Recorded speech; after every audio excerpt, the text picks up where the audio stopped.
슬로우 조깅은 러닝이 아닙니다. 만병통치약입니다. 천천히 달리는 사소한 습관 하나가 당신의 몸을 극적으로 변화시킵니다.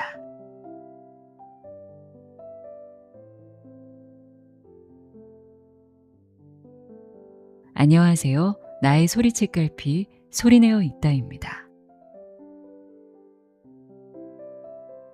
걷는 속도로 아주 천천히 뛰는 하루 10분의 슬로우 조깅이 내 몸에 비틀어진 순환계와 대사계 그리고 골격계를 흔들어 깨워 제자리로 리셋시키는 만병통치약이 될 수 있다는 사실 알고 계시나요?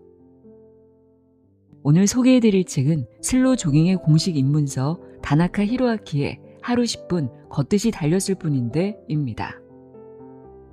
저자는 전 일본 호쿠오카 대학교 스포츠과학부 교수이자 슬로우 조깅의 창시자인데요. 이 책을 통해 슬로우 조깅이 어떻게 당뇨병이나 고지혈증 같은 대사증후군과 심혈관 질환을 완화하고 예방하는지 아주 자세히 들려줍니다. 뿐만 아니라 100% 효과를 보기 위한 가장 올바른 기본 자세까지 알기 쉽게 설명합니다. 특히 슬로우 조깅의 핵심은 걷기와 비슷한 속도로 천천히 달리는 것인데요. 도대체 어떻게 걷기보다 2배의 에너지가 소비되는지 그 비밀을 흥미롭게 풀어냅니다. 실제로 하루에 딱 10분씩 3, 4주만 꾸준히 해도 체중과 내장 지방, 혈압과 혈당 수치가 눈에 띄게 개선되는 걸 체감할 수 있다고 하는데요. 이미 슬로우 조깅의 매력을 알고 실천하고 계신 분들도 이 책을 읽고 나면 그동안 놓치고 있던 기본 자세나 호흡법을 완벽하게 교정하실 수 있을 겁니다. 과연 하루 10분만으로 정말 내 몸이 바뀔까요? 그럼 지금부터 가장 올바르고 가장 정확한 슬로우 조깅의 모든 것, 하루 10분 걷듯이 달렸을 뿐인데 읽어드립니다. 들어보세요. 세상의 모든 지혜를 읽어드리는 소리내어 있다. 구독과 좋아요, 공유는 큰 힘이 됩니다. 만병통치약 슬로우 조깅 5대 효과. 걷는 속도로 달리는 것만으로 우리 몸에는 놀라운 변화가 찾아옵니다. 효과 1. 체중 감량. 슬로우 조깅으로 소비하는 에너지는 걷기의 약 2배. 같은 속도로 같은 시간 걷는 것보다 지방을 약 2배 가까이 연소할 수 있습니다. 효과 2. 기초 체력 향상. 격렬한 훈련 없이도 슬로우 조깅을 꾸준히 실천하다 보면 서서히 체력이 붙어 장시간 운동에도 몸이 잘 지치지 않게 됩니다. 예전에는 숨차고 힘들기만 했던 계단 오르내리기도 훨씬 수월해집니다. 효과 3. 대사증후군 예방 및 개선.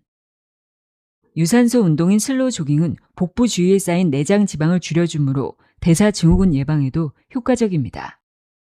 무리하지 않고 가벼운 운동을 지속하는 것만으로도 생활 습관병을 예방하고 개선할 수 있습니다. 효과 4. 암 예방 효과.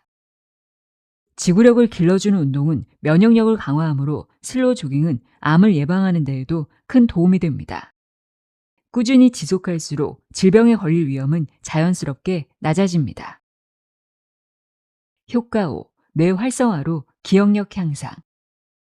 운동을 통해 기억력이나 인지 기능이 높아진다는 사실이 과학적으로 밝혀진 바 있습니다.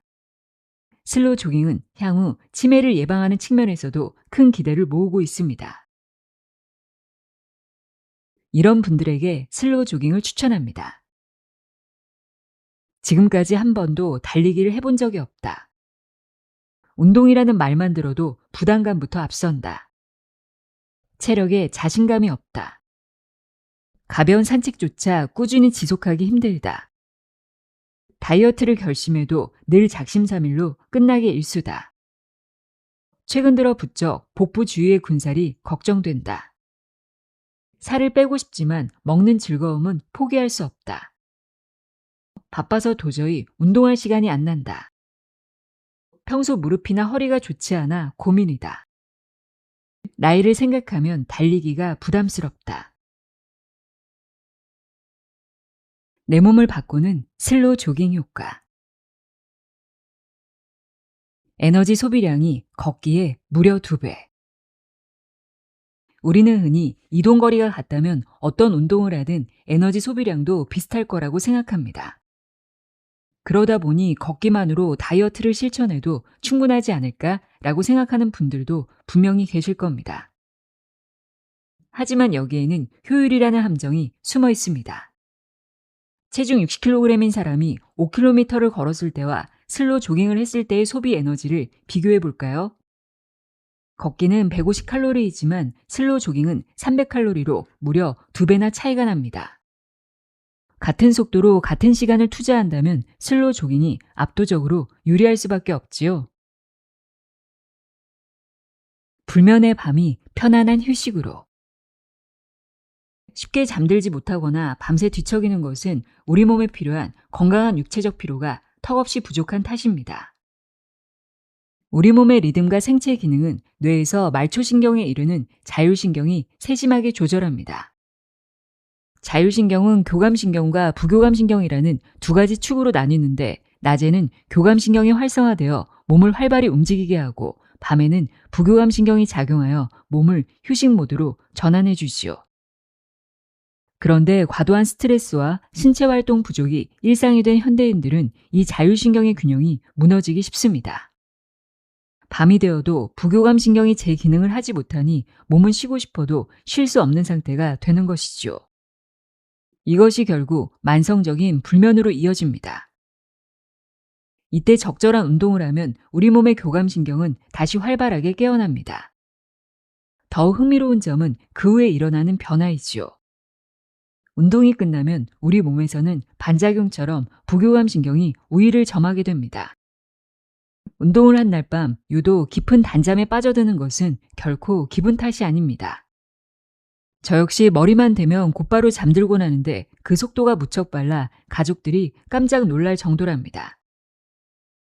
실제로 규칙적으로 운동하는 사람은 잠들기까지 걸리는 시간이 짧고 전체 수면 시간 또한 길어진다는 연구 결과가 있습니다.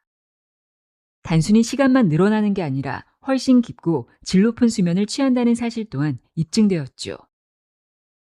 슬로 조깅을 통해 교감신경과 부교감신경의 조화로운 균형을 되찾아보세요. 변비 개선에도 탁월한 슬로 조깅. 대장의 연동운동을 조절하는 주체가 바로 자율신경입니다. 부교감신경의 작용이 활발해지면 장의 움직임은 빨라지고 반대로 교감신경의 작용이 높아지면 그 움직임은 둔해지지요. 슬로 조깅과 같이 오랫동안 지속할 수 있는 운동이 자율신경의 균형을 바로잡아준다는 점은 이미 설명한 바 있습니다. 또한 복근이 약해져 복압이 낮은 건 역시 변비의 원인 중 하나입니다. 장거리를 달리는 행위는 상반신의 자세를 계속해서 안정적으로 지탱해야 하는 작업입니다. 그 과정에서 복근은 자연스럽게 단련되지요. 부교감신경이 제 역할을 다하고 복압이 적절히 높아진다면 쾌변의 기쁨을 누리게 될 것입니다. 나날이 좋아지는 체력을 실감하게 된다. 슬로우 조깅을 꾸준히 실천하다 보면 어느덧 체력이 부쩍 좋아진 자신을 발견하게 됩니다. 계단을 가볍게 오르내리는 것은 물론이고 늘 앉을 자리부터 찾던 지하철이나 버스에서도 서 있는 일이 더 이상 힘들지 않지요. 이러한 변화가 나타나는 이유는 무엇일까요? 바로 근력이 좋아지고 근육량이 늘어났기 때문입니다. 저희 연구팀이 진행한 실험에서 고령자분들에게 1분 달리고 1분 쉬기를 주 180분씩 3개월간 지속하게 한 결과 허벅지 앞쪽 근육이 눈에 띄게 두꺼워진 것을 확인할 수 있었습니다. 굳이 값비싼 운동기구를 갖추지 않아도 우리 몸의 근육은 충분히 발달할 수 있습니다. 또한 몸이 더 많은 산소를 받아들여 에너지로 전환하는 능력인 최대 산소 섭취량도 자연스럽게 높아집니다. 우리의 지구력은 바로 이 능력에 달려있다고 해도 과언이 아니지요. 지구력을 기르기 위해서는 우리 몸에 적절한 자극이 필요합니다. 젖산이 서서히 쌓이기 시작하는 지점, 즉 운동의 임계점에 도달해야 하는 것이지요. 걷기로 이 지점에 이르려면 시속 6km 이상의 속도를 유지해야 하는데 이는 생각보다 무척 고된 일입니다. 부자연스러운 동작을 억지로 이어가야 하니까요. 애를 써야만 하는 괴로운 일은 오래 지속하기 어려운 법이지요. 하지만 천천히 달리는 슬로우 조깅이라면 어떨까요? 몸에 가해지는 부담이 매우 적어 누구나 즐겁게 달릴 수 있습니다. 그 결과 자신도 모르는 사이에 체력이 몰라보게 좋아지는 것입니다. 슬로우 조깅이 선사하는 탁월한 안티에이징 효과. 항산화 능력이 현저히 떨어진 당뇨병 환자분을 대상으로 슬로우 조깅과 같이 최대 산소 섭취량을 높이는 운동을 실천하게 해보았습니다. 그러자 불과 3개월 만에 항산화 능력의 핵심인 효소 수치가 유의미하게 상승했습니다. 하지만 근력 운동만 했을 때는 이러한 변화가 나타나지 않았죠. 사람은 적당한 스트레스에 노출될 때 비로소 그에 대항하는 힘을 기릅니다. 항산화 능력 또한 마찬가지 아닐까요? 적절한 활성산소 자극을 통해 몸에 스스로 이겨내는 힘, 즉 내성이 생깁니다. 그리고 그 적당한 자극을 주는 운동이 바로 슬로우 조깅이라고 할 수 있습니다. 결국 항산화 능력을 높이는 것이야말로 안티에이징의 본질이라고 할 수 있습니다. 기분 좋은 속도로 즐기는 슬로우 조깅은 활성산소의 위협을 넘어 오히려 산화에 굴하지 않는 단단한 몸을 만들어줍니다. 그저 걷는 속도로 천천히 달리는 것만으로도 우리는 절대 녹슬지 않은 몸을 얻을 수 있습니다. 만병통치약 슬로우 조깅의 재발견. 걷기를 압도하는 탁월한 감량 효과. 큰맘 먹고 살을 빼기로 결심했다고 칩시다. 운동 경험이 없는 많은 분은 대개 걷기부터 떠올리곤 합니다. 확실히 걷기는 누구나 쉽게 시작할 수 있고 나름의 에너지 소비도 가능한 운동이지요. 처음에는 몸이 탄탄해지는 듯한 기분 좋은 감각을 느낄지도 모릅니다. 그런데 알고 계셨나요? 속도가 같더라도 슬로우 조깅은 걷기보다 약 2배 가까운 에너지를 소모한다는 사실을 말입니다. 그러니 불필요한 지방을 덜어내는 데는 슬로우 조깅만한 방법이 없다고 해도 과언이 아니지요. 도대체 그 이유는 무엇일까요? 답은 바로 사용하는 근육의 차이에 있습니다. 비록 속도가 느릴지라도 슬로우 조깅은 한 걸음 내디딜 때마다 허벅지를 확실히 들어올리는 동작이 필수입니다. 이때 동원되는 부위가 바로 엉덩이와 허벅지 앞쪽 근육, 그리고 척추에서 허벅지 뼈까지 이어져 상반신과 하반신을 잇는 장요근이라 불리는 근육입니다. 모두 우리 몸에 붙어있는 근육 중에서도 거대한 크기를 자랑하는 핵심 근육들이죠. 걸을 때는 이러한 큰 근육들을 거의 사용하지 않습니다. 앞으로 나아갈 때 두 발 중 어느 하나는 반드시 지면에 닿아 있는 것이 걷기라면 양발이 지면에서 잠시 떨어지는 순간이 존재하는 것이 조깅이나 러닝입니다. 걷기와 달리 조깅이나 러닝은 고관절과 무릎관절을 훨씬 역동적으로 움직여야 하기에 그 주변의 커다란 근육들을 대거 동원하게 됩니다. 에너지 소비량이 비약적으로 높아지는 이유가 바로 여기에 있습니다. 최근 연구에 따르면 건강 수명을 늘리기 위해서는 여분의 지방을 제거하는 동시에 지구력의 원천인 최대 산소 섭취량을 높게 유지하는 것이 무엇보다 중요하다고 합니다. 이 최대 산소 섭취량을 높이려면 심장에 적절한 부하를 주어야 하는데 일상적인 걷기만으로는 체력이 아주 낮은 분이 아닌 한 그 지점에 도달하기가 쉽지 않습니다. 설령 체력이 낮은 분이라도 꾸준히 걷다 보면 금세 체력이 붙어 더 빨리 걸어야만 운동 효과가 유지됩니다. 언제까지나 같은 속도로 걷기만 해서는 필요한 부하를 줄 수 없기에 운동 효과 또한 점차 사라지는 것이죠. 그 결과 속도가 시속 7km 정도에 이르면 우리 몸은 걷기보다는 차라리 달리기를 훨씬 편안하게 느낍니다. 빨리 걷기 위해 억지로 보폭을 넓히다 보면 몸에 커다란 부담이 가기 때문입니다. 예를 들어 횡단보도 신호가 바뀌려 할 때 우리가 본능적으로 달리기 시작하는 것도 바로 그런 이유에서이지요.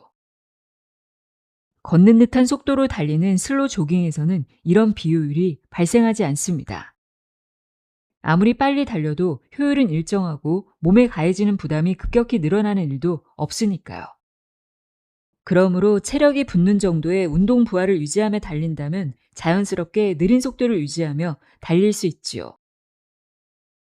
여기서 한 가지 사례를 들어볼까요? 얼마 전 한 독자분에게 이런 질문을 받았습니다. 시속 5km로 시작한 슬로우 조깅이 반년도 채 되지 않아 시속 9km로 빨라졌습니다. 그래도 슬로우 조깅의 효과가 지속되는 걸까요?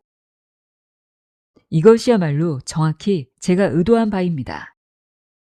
처음에는 슬로우 조깅으로 천천히 시작했지만 어느덧 놀라운 속도로 달리는 스스로를 발견하게 됩니다.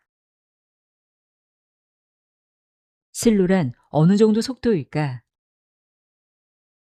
대개의 사람은 달려보세요 라는 말을 듣는 순간 스스로 생각하는 것보다 훨씬 빠른 속도로 달립니다. 그저 열심히 달려야 한다는 생각 때문이죠. 그 결과 채 5분도 지나지 않아 심장 박동이 치솟고 숨이 차올라 괴로워지며 결국 다리가 딱 멈추고 맙니다. 그러고는 역시 달리기는 너무 힘들다 라는 결론에 도달하고 말지요. 일반적인 러닝의 속도는 시속 10km 정도입니다. 이보다 조금 더 느리게 달리는 조깅의 시속은 평균적으로 7에서 8km 정도를 유지하지요. 개인의 체력에 따라 편차는 있겠지만 이제 막 슬로우 조깅을 시작하려는 분들이라면 이보다 훨씬 느린 시속 4, 5km부터 시작해야 합니다. 이 속도는 말 그대로 걷는 속도와 다를 바 없습니다. 다만 시속 4, 5km라고 하면 대다수의 사람은 그 빠르기를 곧바로 실감하지 못합니다. 그러다 보니 자신도 모르게 생각보다 빠른 속도를 내게 되고 달리기를 시작하자마자 금세 지쳐버리고 말지요. 슬로우 조깅의 속도를 직접 체감해보고 싶다면 누군가에게 옆에서 함께 걸어달라고 부탁해보세요. 이때의 속도는 물론 빠른 걸음이 아니라 지극히 일상적인 속도여야 합니다. 공원 등에서 앞서 걷는 사람을 추월하지 않겠다고 다짐하며 달리는 것도 좋습니다. 실제로 이 속도에 맞춰 달려본다면 누구나 깜짝 놀랄 것입니다. 제가 진행하는 세미나의 참가자분들 역시 달리기를 시작하자마자 정말 이렇게 천천히 달려도 되나요? 라며 당혹감을 내비치곤 합니다. 이 정도 속도라면 땀을 비오듯 쏟을 일도 숨이 가빠질 일도 없습니다. 아무리 평소 운동량이 부족했던 분이라도 5분이 아닌 10분, 20분 그 이상을 편안하게 이어갈 수 있지요. 평소 운동을 하지 않던 분들이 편안하게 시작하기에 더없이 좋은 운동이 바로 슬로우 조깅입니다. 우리 몸속에 숨겨진 달리기의 비밀. 인간은 달리기 위해 태어났다. 2004년 세계적인 과학 학술지 네이처에 흥미로운 논문 한 편이 실렸습니다.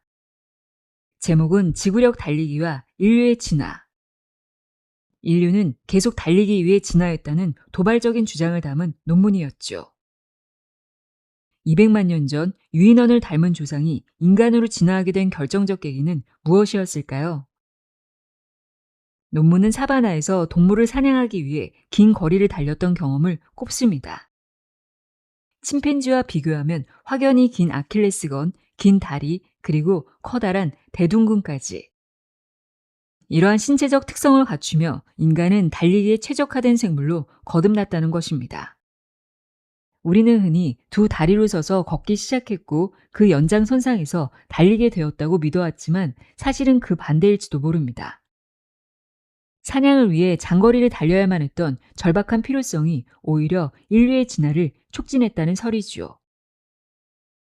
비록 네 발로 뛰는 동물들의 폭발적인 속도를 따라갈 수는 없지만 인간에게는 속도는 조금 느려도 장거리를 버텨내는 독보적인 능력이 있습니다. 수많은 땀샘을 통해 체온을 효율적으로 식힐 수 있다는 점이 그 강력한 무기 중 하나이지요.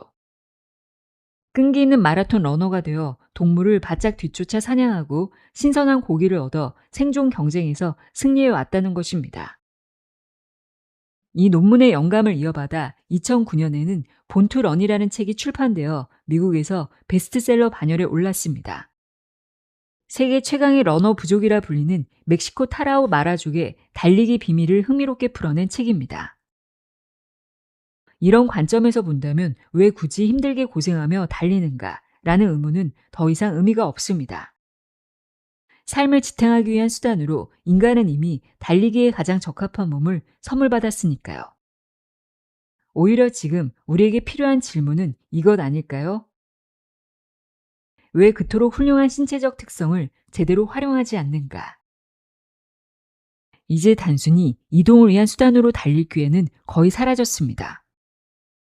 그럼에도 러닝붐이 되풀이해서 찾아오는 것은 어쩌면 인류가 본래 가지고 있는 달리고 싶은 본능이 내면에서 꿈틀대기 때문일지도 모릅니다.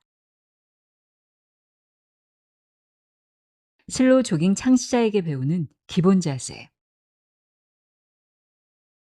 웃으면서 즐겁게 달리기.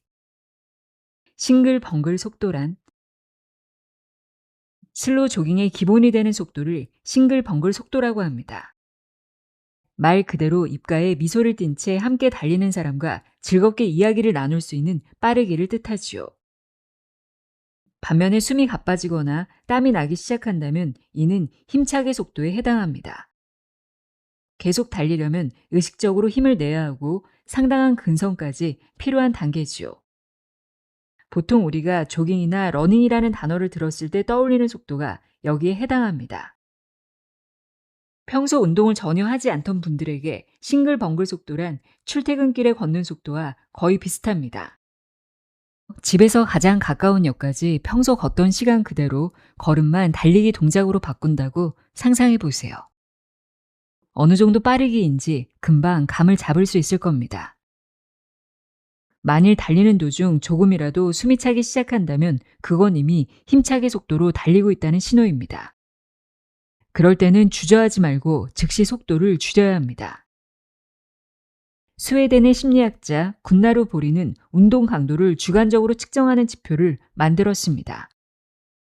가장 강도가 낮은 6부터 가장 높은 20까지 레벨이 나뉘며 각 단계는 매우 가뿐하다에서 매우 힘들다라는 주관적인 감각으로 나타납니다. 최고점인 20레벨은 더 이상 움직일 수 없다는 한계에 다다른 수준의 운동이지요. 이 기준에 비추어 보면 싱글벙글 속도는 대략 10에서 12레벨인 가뿐하다고 느끼는 수준입니다. 처음에는 싱글벙글 속도보다 더 느린 설렁설렁 속도부터 시작해 보시길 추천합니다. 이는 7에서 9레벨 정도인 매우 가뿐하다 혹은 상당히 가뿐하다 단계로 누구나 무리 없이 시작할 수 있는 수준이지요. 가볍게 달리는 설렁설렁 속도에서 서서히 속도를 올려보면 어느 지점부터 갑자기 힘겨워지는 순간이 찾아옵니다. 먼저 산책하는 기분으로 설렁설렁 속도로 1분간 달린 뒤 출퇴근할 때 걷는 정도인 싱글벙글 속도로 1분, 이어서 속도를 조금 높여서 힘차게 속도로 1분간 달려보세요. 그러면 힘차게 속도에 접어들자마자 숨이 조금씩 가빠지는 것을 느낄 수 있습니다. 1분 정도 달리고 나면 땀도 배어나오지요. 이전까지의 달리기와는 피로감의 차원이 완전히 달라집니다. 설렁설렁 속도나 싱글벙글 속도 단계로 달릴 때 우리 몸은 주로 지방을 에너지원으로 사용합니다. 반면 힘차게 속도 단계에 접어들면 우리 몸은 지방보다 당질을 더 많이 소모하게 됩니다.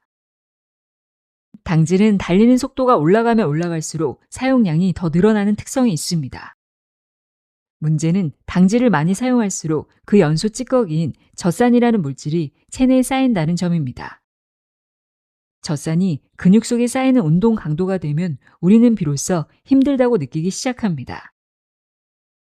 결국 싱글벙글 속도는 젖산이 몸에 쌓이지 않는 아슬아슬한 한계점의 속도인 셈입니다. 덕분에 미소를 잃지 않으면서도 옆 사람과 즐겁게 대화를 나눌 수 있지요. 슬로우 조깅 포인트 1. 발뒤꿈치가 아니라 발가락 뿌리 부분으로 착지한다. 슬로우 조깅의 여러 포인트 중에서도 무엇보다 중요한 것이 바로 착지입니다. 보통 달릴 때 많은 분이 발 뒤꿈치부터 땅에 닿은 뒤 발가락 끝으로 지면을 밀어내는 방식을 사용합니다. 하지만 이 방식이 과연 효율적일까요? 발 뒤꿈치로 착지할 때마다 우리 몸에는 매번 브레이크가 걸리고 그 다음 다시 속도를 내야 합니다. 매우 비효율적인 구조인 셈이죠.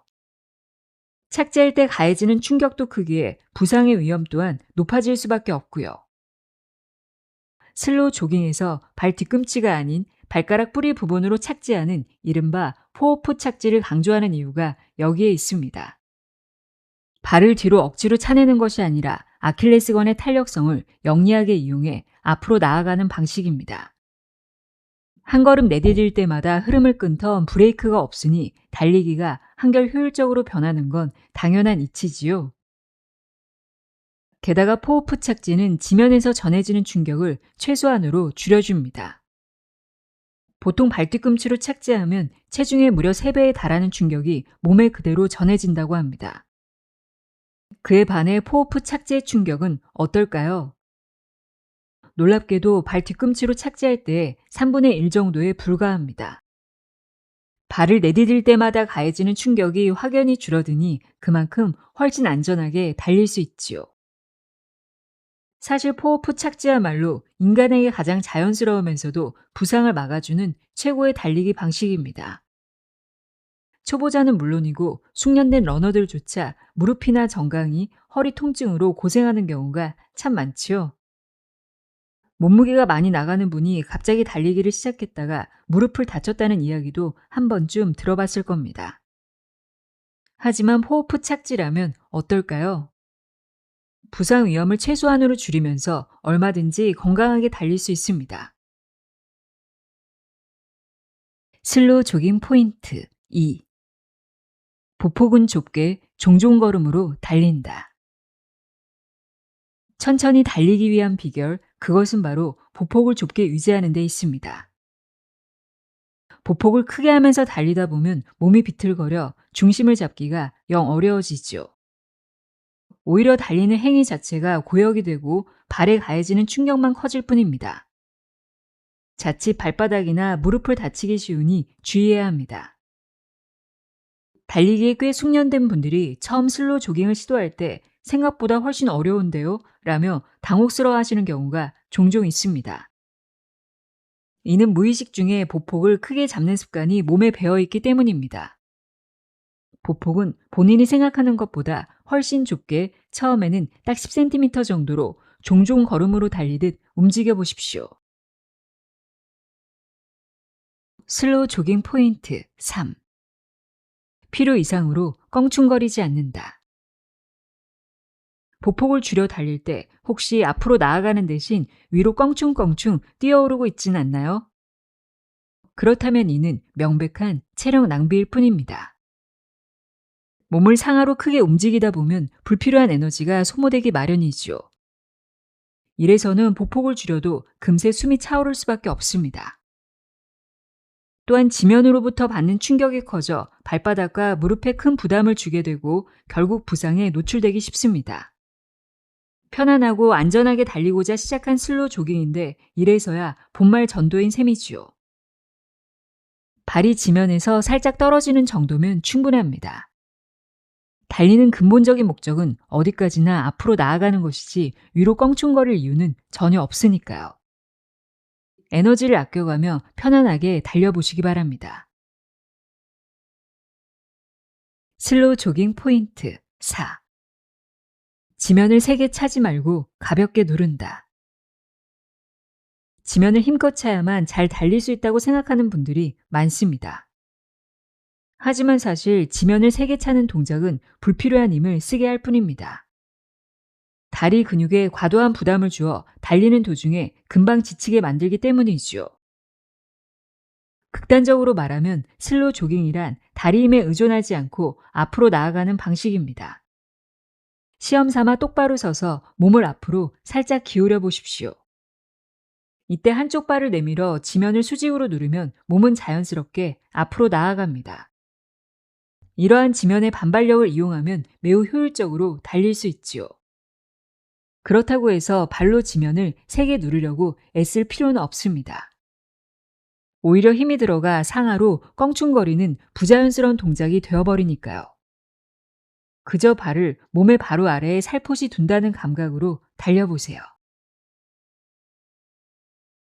슬로우 조깅 포인트 5. 턱을 살짝 들고 바른 자세를 유지한다. 지면의 반발력을 온전히 내 것으로 만드는 비결은 바른 자세를 유지하며 달리는 데 있습니다. 구부정한 자세나 처진 허리로는 지면에서 전해지는 힘을 몸속 깊이 전달할 수 없기 때문이지요. 바른 자세를 유지하는 방법은 의외로 간단합니다. 그저 턱을 살짝 들어 올리기만 하면 충분합니다. 턱을 바짝 당긴 채 달리려고 하면 무의식 중에 시선이 아래로 향해서 자세가 구부정해지고 맙니다. 반면 턱을 들고 달리면 굽어있던 척추가 절로 펴지면서 반듯한 자세가 잡히지요. 등이 꼿꼿이 펴지면 골반이 자연스레 앞으로 기울어 다리를 들어 올리기도 한결 수월해지고요. 게다가 기도가 넓어져 호흡 또한 깊고 편안해집니다. 물론 턱을 들면 시선도 자연스럽게 앞을 향하게 됩니다. 눈앞의 경치를 만끽하며 달릴 수 있다는 점, 그것이야말로 슬로우 조깅의 가장 큰 매력이 아닐까요? 고개를 숙인 채 터벅터벅 땅만 보며 달리지 말고 주변 풍경을 느긋하게 감상하면서 편안한 마음으로 달려보시기 바랍니다. 슬로우 조깅 포인트 6. 팔은 의식하지 말고 자연스러운 흐름에 맡긴다.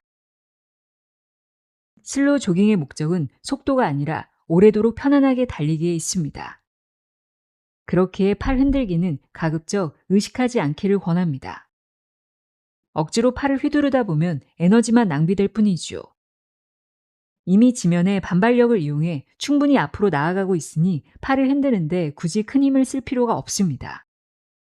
팔꿈치를 90도로 가볍게 굽히고 힘을 빼서 몸 옆에 두기만 하면 충분합니다. 의식적으로 흔드는 게 아니라 자연스럽게 흔들리는 감각에 가깝습니다. 리듬을 타고 균형을 잡으며 그 부드러운 흔들림에 몸을 맡겨주세요. 슬로우 조깅 포인트 7. 호흡은 몸의 리듬에 따라 자연스럽게. 슬로우 조깅을 할 때만큼은 호흡을 의식적으로 조절할 필요가 전혀 없습니다. 계단을 오를 때는 누구나 숨이 차기 마련입니다. 하지만 그때 호흡의 규칙을 일일이 따져가며 오르는 사람이 과연 몇이나 될까요? 우리 몸은 참으로 정교하게 설계되어 있습니다. 운동을 해서 산소가 필요해지면 폐는 알아서 필요한 만큼의 산소를 빨아들이지요. 실제로 세계적인 장거리 러너들 중에서도 의식적으로 호흡을 조절하는 선수는 거의 없습니다. 호흡은 우리 몸이 스스로 조절해 나가는 영역입니다. 그저 입을 가볍게 벌리고 편안한 상태로 자연스럽게 호흡하면 됩니다. 만약 숨이 턱끝까지 차오른다면 지금 너무 빨리 달리고 있다는 몸의 신호입니다. 그럴 때는 즉시 속도를 낮추시기 바랍니다.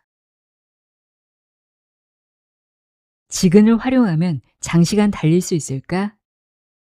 슬로우 조깅이 지치지 않는 이유. 400m 달리기는 육상 경기 중 가장 힘든 종목으로 알려져 있죠. 그래서 선수들이 결승선을 통과하자마자 그대로 쓰러져 녹초가 되는 모습을 보곤 합니다.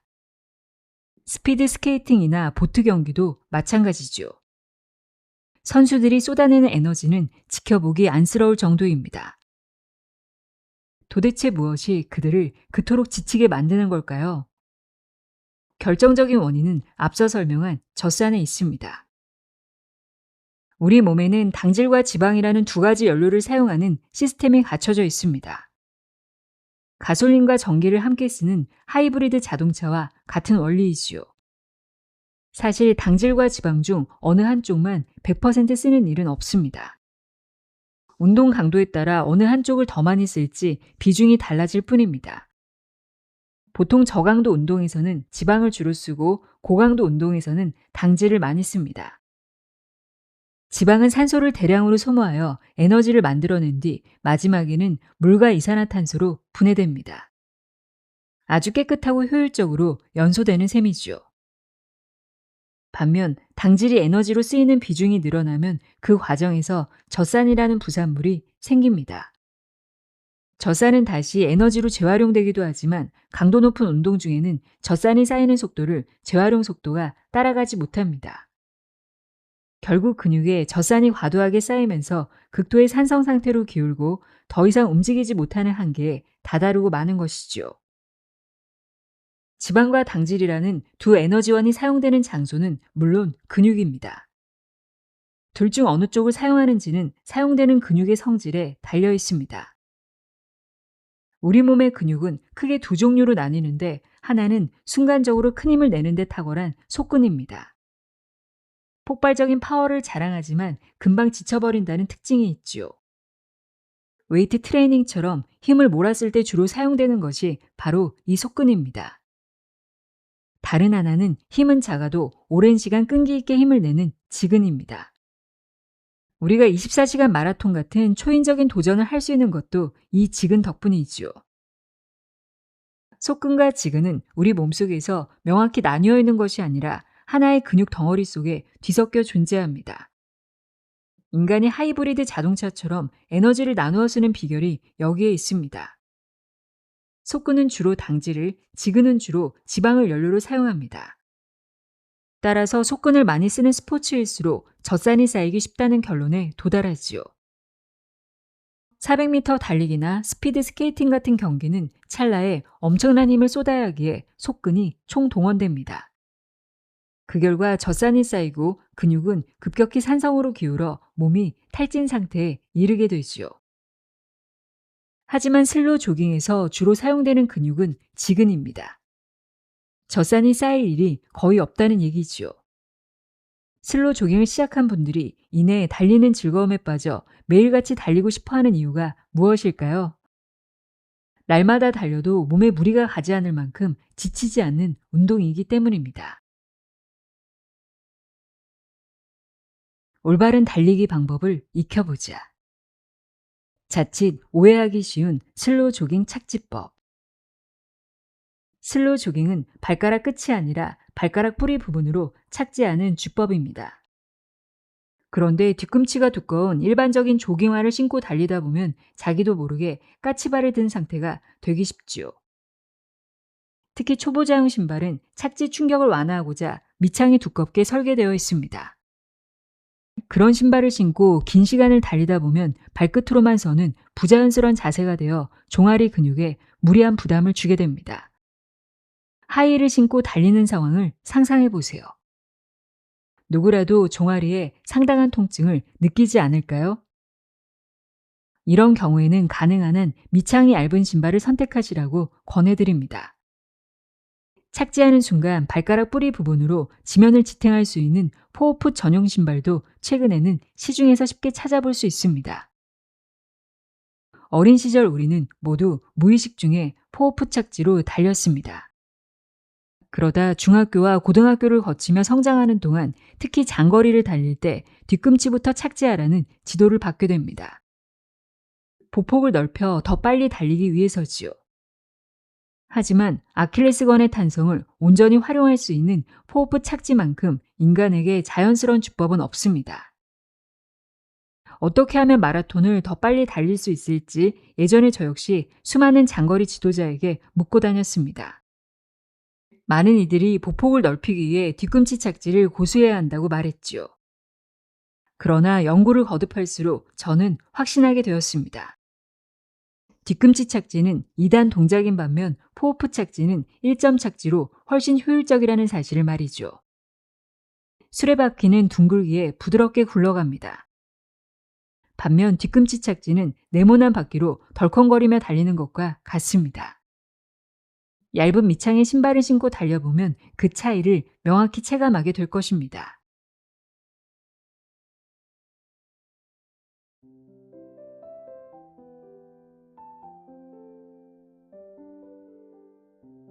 하루 10분 걷듯이 달렸을 뿐인데 읽어드렸습니다. 거창한 준비물도 숨이 턱끝까지 차오르는 고통도 필요 없습니다. 그저 운동화 끈을 묶고 밖으로 나가 내가 걷던 속도로 가볍게 뛰는 슬로우 조깅. 오늘 당장 가벼운 마음으로 딱 10분만 몸을 움직여보는 건 어떨까요? 오늘도 함께해 주셔서 고맙습니다.